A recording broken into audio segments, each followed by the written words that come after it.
Da, e lejer. E lejer. Da, da. Nu, nu, e lejer. Fac eu o loc așa.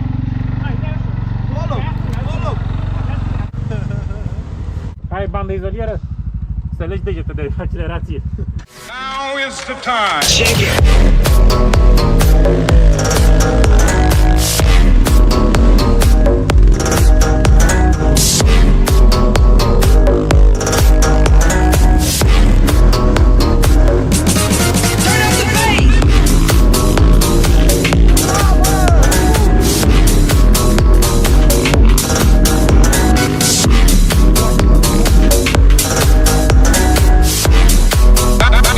Now is the time. Shake it.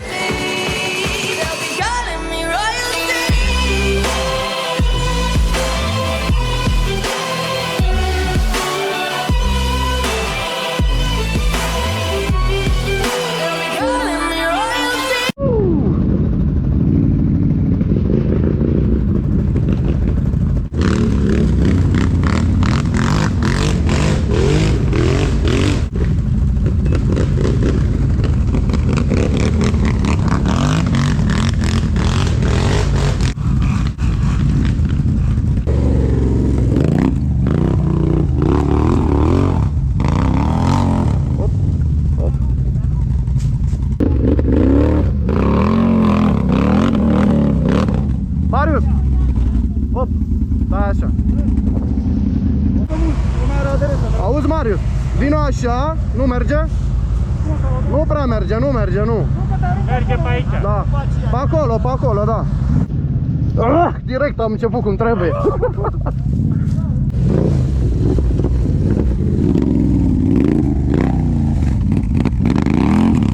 Nu. Hai să dăm în spate, că e pe toba.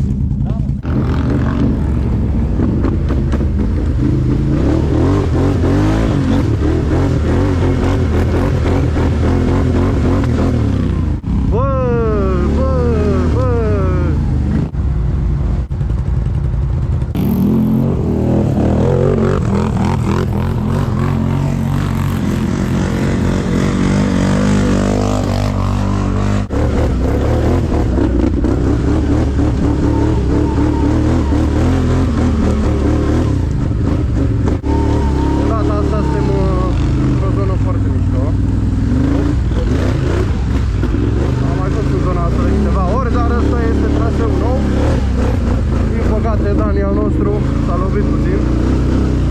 Știi cum am început traseul. S-a lovit puțin Dani, dar și-a revenit că e un tank.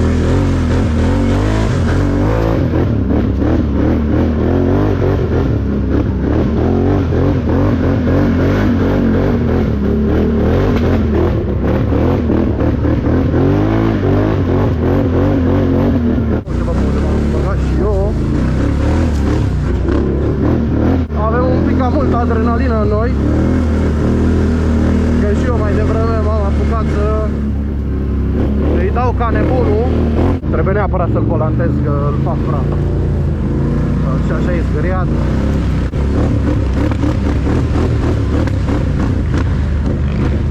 Ce pădure mișto.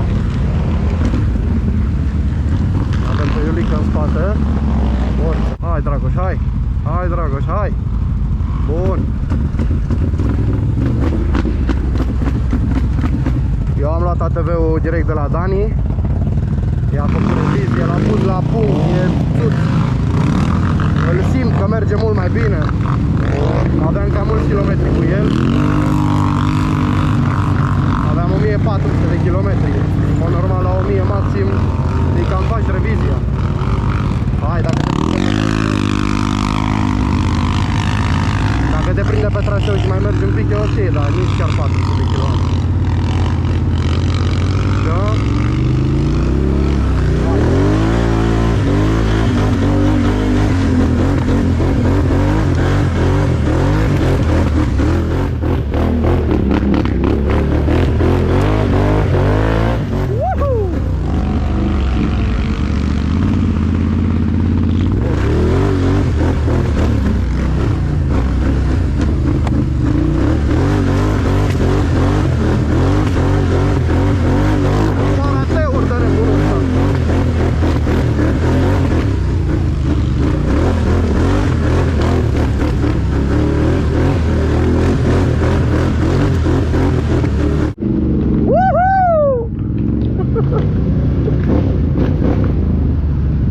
vedem care suntem astăzi. Deci e Dani în față, Andrei, Sebi cu Can-Am de 1000, de fapt Can-Am de 1000, Can-Am de 1000, Can-Am de 1000, G3 Can-Am de 1000, Alex, Dragoș cu CF de 1000, eu cu CF de 1000, cu Can-Am de 1000, George, Adi,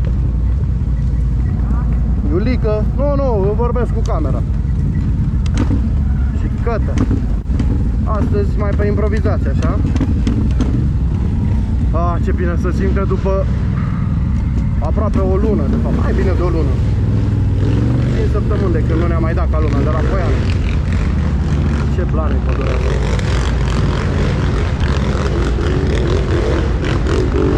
Uitați-vă și voi cum coboară singur. Eu nu fac nimic, nu cu frână, nu nimic. Și acum i-a dat drumul. Mamă, dar araci ăștia. Mamă, să pun frână cu dreapta ca la CF. Hai, Dragoș.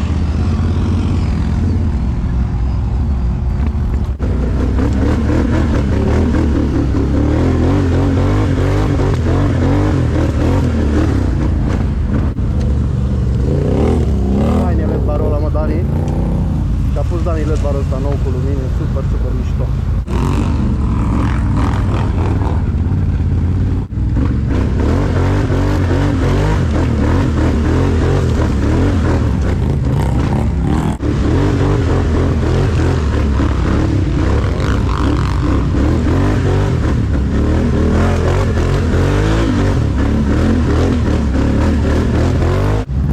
Să nu avem probleme cu rădăcinile sau urâte, cade.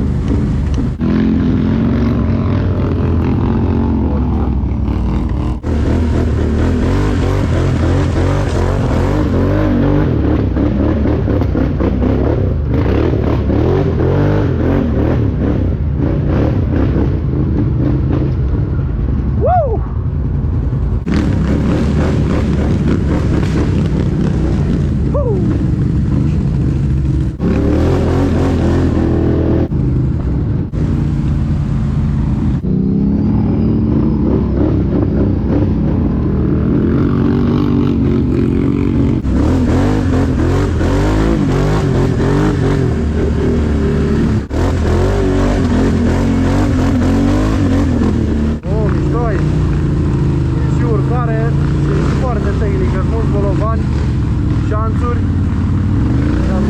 Așa. Opa. Hai cu G3-ul, Alex. Am urât aici. Hop.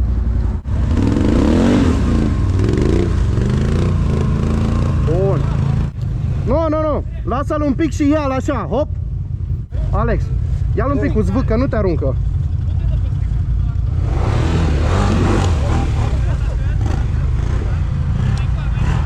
Bun.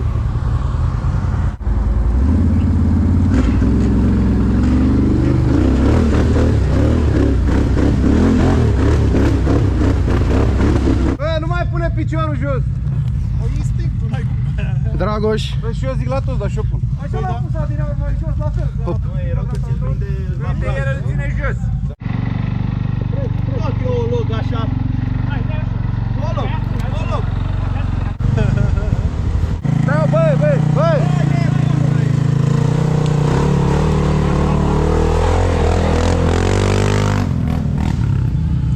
Bă, ăsta e mare.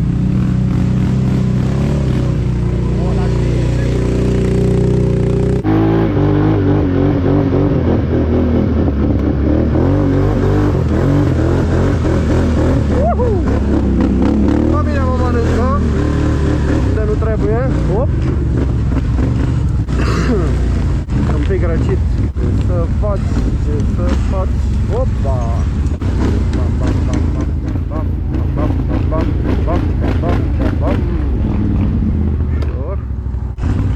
Ce zice ATV acum? Nebunule, dar pe ce mi-a făcut revizia? Lasă-mă și pe mine.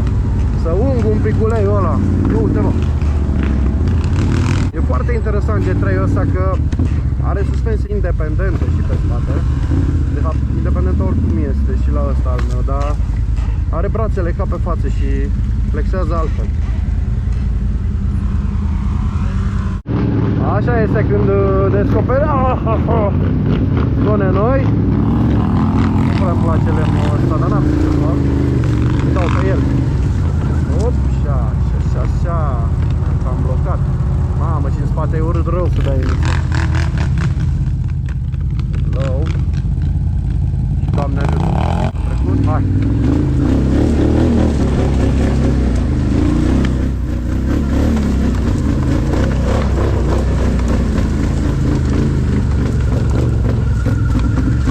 Sper doar că nu trebuie să ne întoarcem atâta, unde am venit. Sper doar că nu trebuie să ne întoarcem atâta, unde am venit. Aia zic. Hai până acolo să vedem ce e. Nu merge, a? Nu merge. Pare să merge.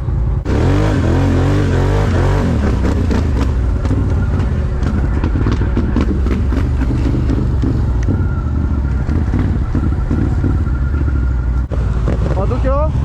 Da, dar nu-i da tare. E ușor, constant. Da? Asta-i făceat. Nu, dar nu ne ducem până sus, eu vreau să văd ce e aici în dreapta. Zic că n-ai unde, mai bine că vă rup pe drumul ăla jos. Nu e rău, sunt rădăcini.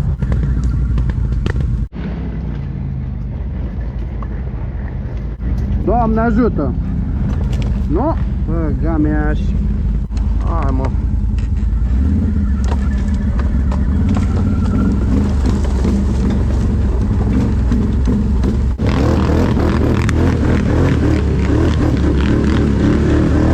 Lană!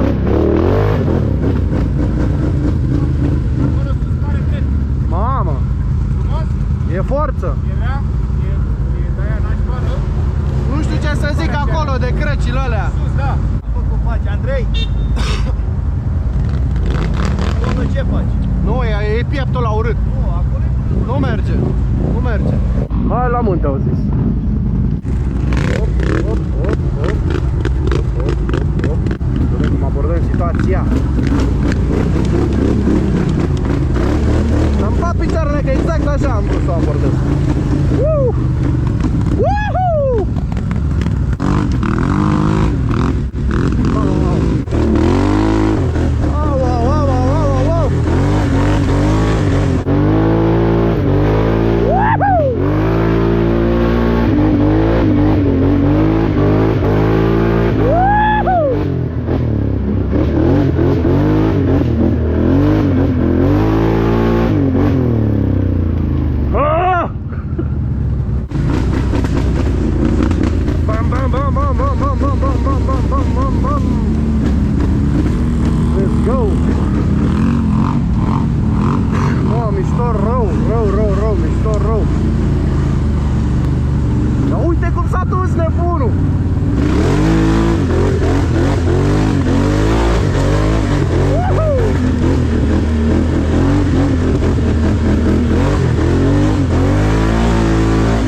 Aici să vii tu cu motorul.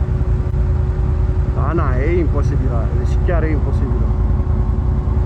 Nici n-ai de unde să pleci. Și e efectiv perete. Așa, mă, să filmăm și noi ceva. Ei, la ce mă mai filmați, bă, dacă curățați? Gata, pune-ți lemne. Hop.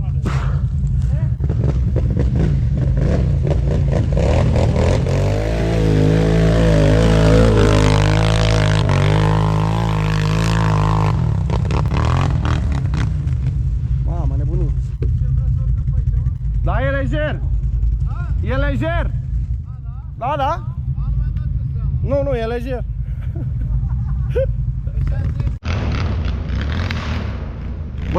incredibil. Bă, ce sunet face în pădure. Cum răsună.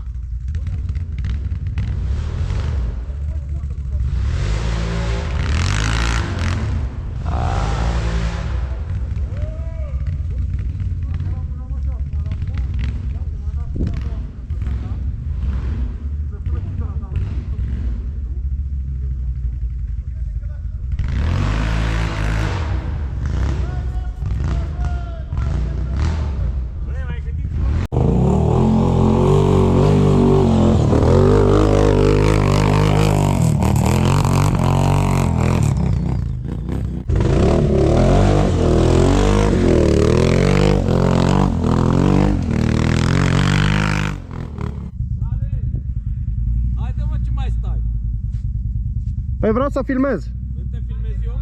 Da? Na, ia, hai că urc. Dragoș, dai. Nu o lași. Hai bandă izolieră. Să legi degete de accelerație. Au. 1, 2, 3 zi! și... Oh! Hai să sară!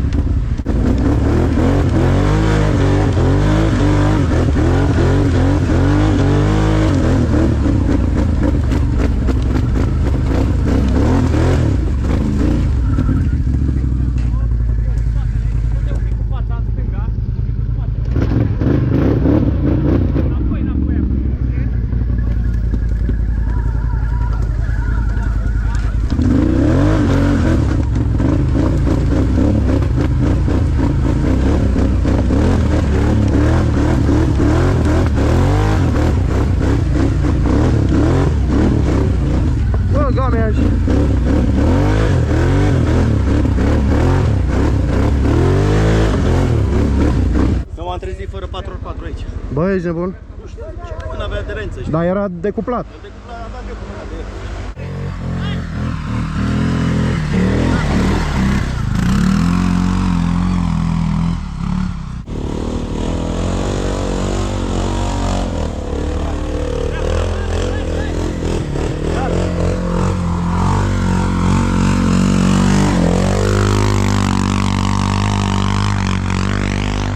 Forță.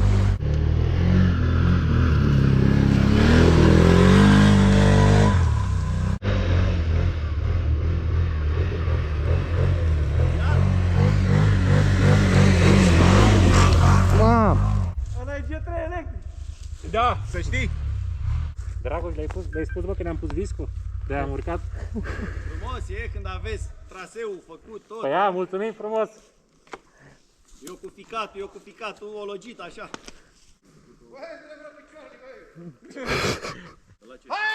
Când ai găsit aia 200 de lei. Dar ți-ai revenit miraculos, Pentru filmare. mie crezi că nu și gâtul între mână. Eu rămăsesem agățat acolo că erau lemne. Mamă, dar acum realizezi ce era aici de fapt. Era rău, era plin de lemne.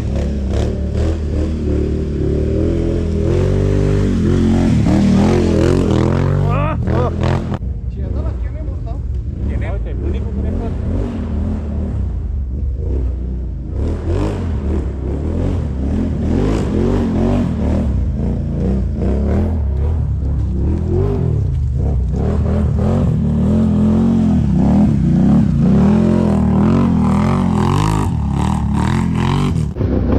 Gata și masa. Ne-am oprit, am luat o gustărică. Mezeluri foarte bune de la Sergiana. N-ar fi rău să primim o sponsorizare, nu? N-ar fi rău deloc, n-ar fi rău. Să vadă pădurea ce produse punem în cap.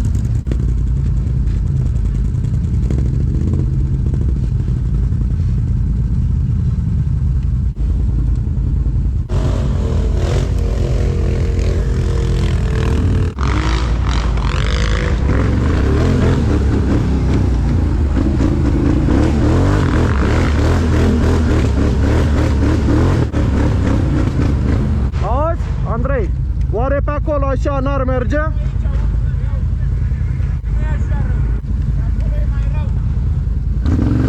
Da, e urât, e urât.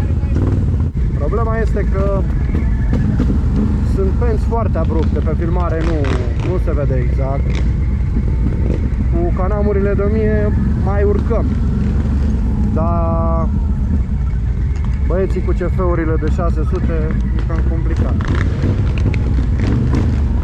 Dar tot trebuie să găsim noi pe aici un lucrușor ceva. Da, din păcate n-am reușit să găsim. Trebuie să ne întoarcem fix pe unde am venit. Mulțumim băieții care ați mutat lemnele, adică Dani, Andrei și Iulica. Mamă, dar ce e aici? E nebunie, mă.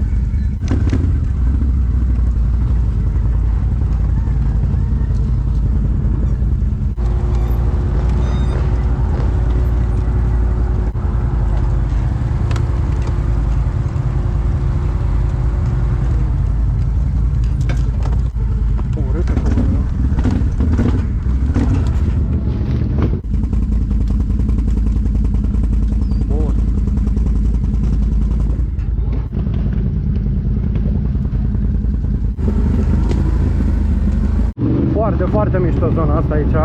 Hai mă. Hop. Păcat mă. Băgame-și picioarele că nu putem să trecem.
A intrat un lemn în ventilator, i-a scos ventilatorul din locașul lui. Ce frumos! Râpâl la puterea a patra.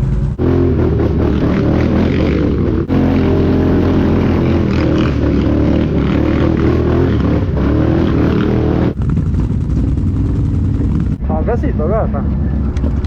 Tot timpul le găsește Dani. Nu îi scapă nicio uscare.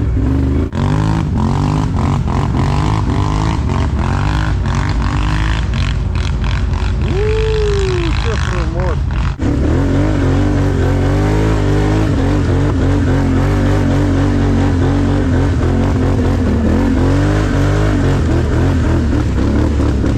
E foarte mișto că mergem pe trasee noi necunoscute și e spiritul ăla de aventură cumva. Cred că e un pic de situație aici. Ia să vedem. Mamă, ce e aici? Mamă, cum e piatra aia scuțită. Asta e bună de la ce pus acasă. Dar cu ce e de aici, cu elicopter. Hop, hop, hop, hop. Mamă, ce e aici. Numai din asta ne plac nouă. Uite așa ceva.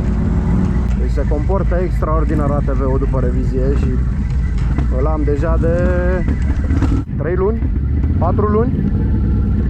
De ce nu mai știu exact, ceva de genul, 3-4 luni. Deci se comportă extraordinar de bine. Asta e interesant de urcat. Hop. Pe calea asta îl salut și pe Nicu, fostul proprietar al acestei jucării frumoase. Se comportă extraordinar. Cred că trebuie maxim cu dreapta, nu? Da, la frate pe dreapta, ca pe și a plecat spatele. Da, da, da. Ușor, ușor, ușor, Mariu. Mariu, stânga! Stai. Hai să-mi...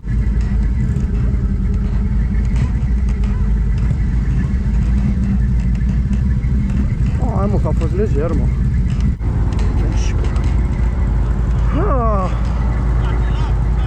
Bine, mă!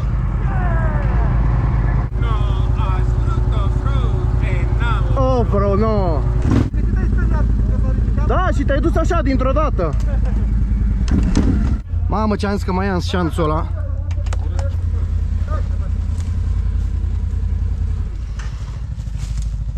No, ți-am dat greu, fără variantă. Strigai pe acolo, ursul, ce dracu strigai? Ursul, da? Cunașul. Sunt cunașul, că în seara asta ne mergem amândoi la nuntă. Să vedem, să vedem, să vedem ce-o să iasă. Sună periculos. Lasă canamul mai jos. Pare primejios, dar de fapt e foarte frumos. Uite, mami, tati, sunt cu colegii, sunt cu doamna, de fapt cu domn profesor. Am ieșit cu clasa la pădure, în natură, să ne recreăm, suntem cu minți. Colectăm diverse lemne și frunze, normal că direct pe prag.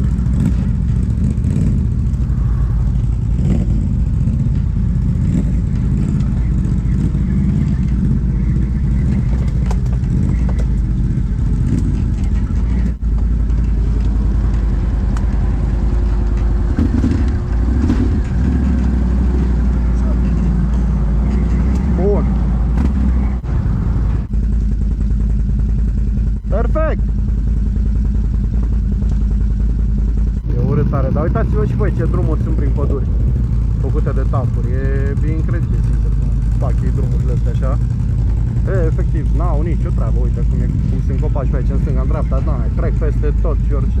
S-a făcut foarte urât pe aici, că clar de trecut n-am mai trecut nimeni. Stăm cu frâna de spate, că dacă pun frâna de față aici, o ia direct într-o parte. Hop, hop, hop.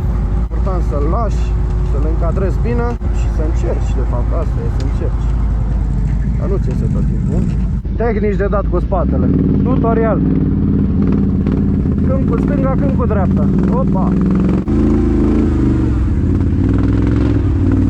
Cum e cu coborârea asta extremă? Forță! Bă, e grav aici.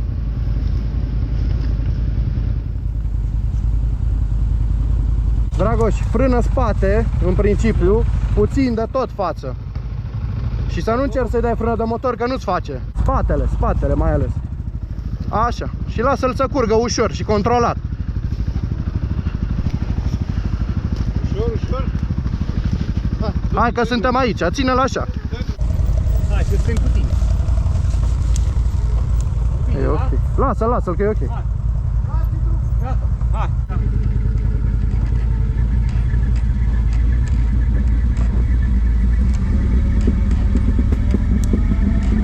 Forță. Ce înseamnă încrederea?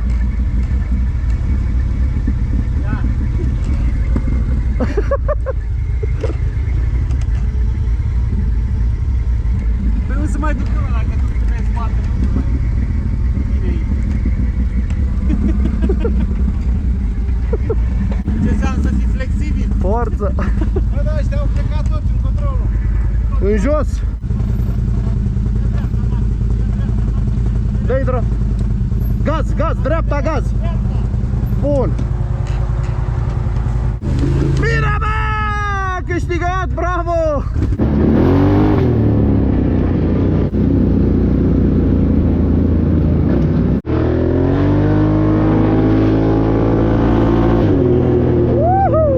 Gata, am alimentat, am făcut plinul.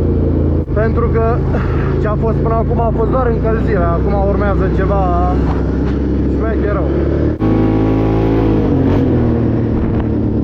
O să urcăm pe un munte la propriu. O să ajungem undeva la 2000 și ceva de metri altitudine.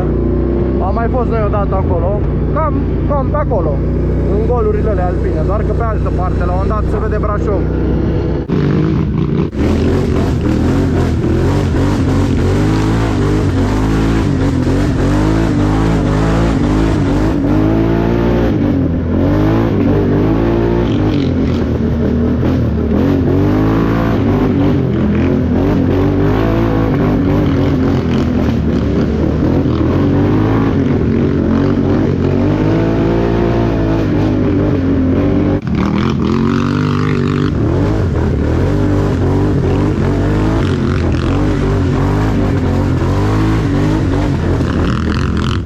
Ajungem în golul alpin. Aici sus e o stână, e genial. Genial. Opa!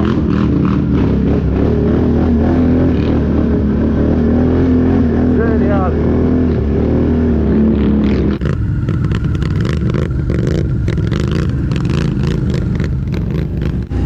Am ajuns la stână. Acolo.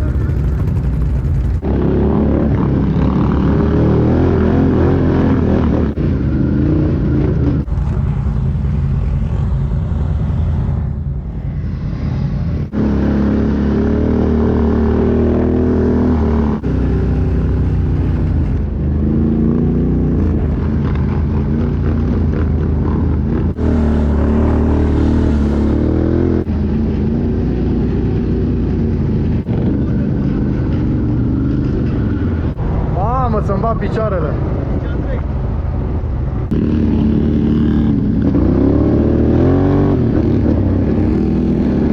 Uitați-vă și voi ce peisaj avem.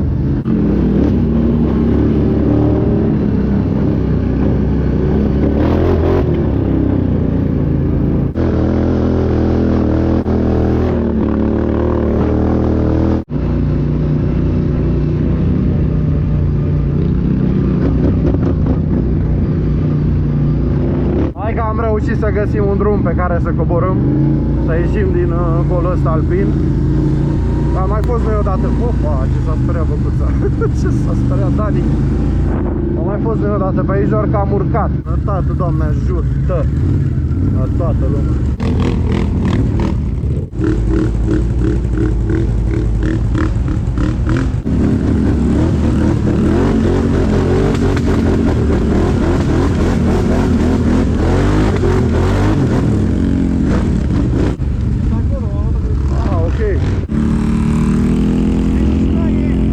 Mișto rău.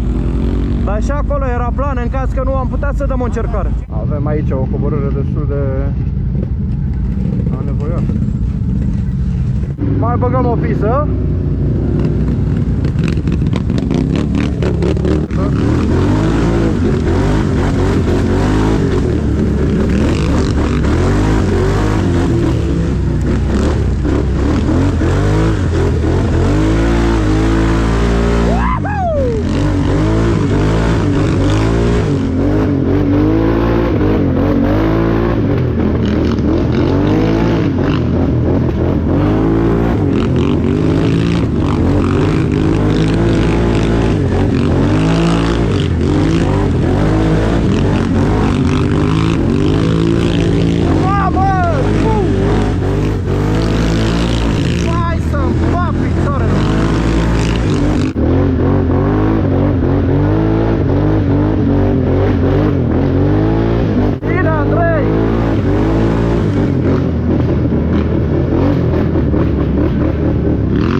știi că am luat mai devreme cioata aia, nu știu ce s-a întâmplat, n-am văzut-o. Aveam vreo 40, nu știu, aveam mult. Dar văd că se comportă cam la fel, atât dacă a început să scârție un pic, dar asta e normal. Trebuia să-i dau eu și la ăsta, că lui Hulk i-am dat-o la Poiană.